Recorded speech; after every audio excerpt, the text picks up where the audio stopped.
Ahora que primero está en la cocina. En la cocina.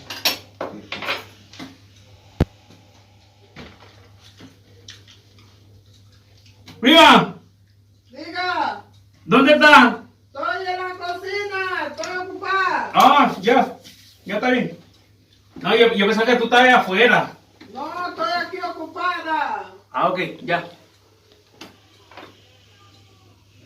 Entonces, prima, pienso que yo soy pendejo, entonces, y que prepare la comida. Está ahí loco. ¡Prima!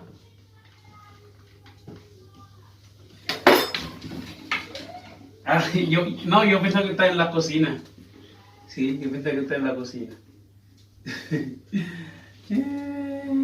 ¿Tú estás en la cocina cocinando? ¿Qué es lo que usted está haciendo? No, nada. Usted tiene que dejar su mala costumbre. No. Si la comida todavía usted no se la ha servido, usted no tiene que meterle la mano. No, prima, no me... No, eso es mucha mala No. costumbre, eso es malo. No me falta Eso es respeto. malo. Usted tiene que esperar que todo el mundo coma.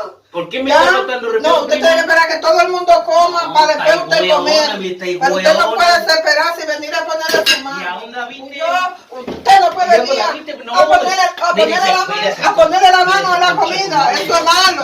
Pues la ponga, aprenda. Eso no se ¿A dónde hace. la viste, No, Juanito? eso es Si malo. me viste Eso poner es la muy mano. malo. Eso no se hace. ¿Y por qué me estás pegando en la cabeza? No, eso es malo. Eso no se hace. Pues está ahí loca. Eso es mucha mala No, costumbre. que se está ahí loca. Ya, ese si man quiere, huevón, recoja y ¿no? váyase nada más. ¿Y por qué me lambón. estáis pegando si no pones la mano en tu boca? Oh, Ese es tu güey. ¿cómo entonces me hace estáis siempre pegando en la dice? cabeza.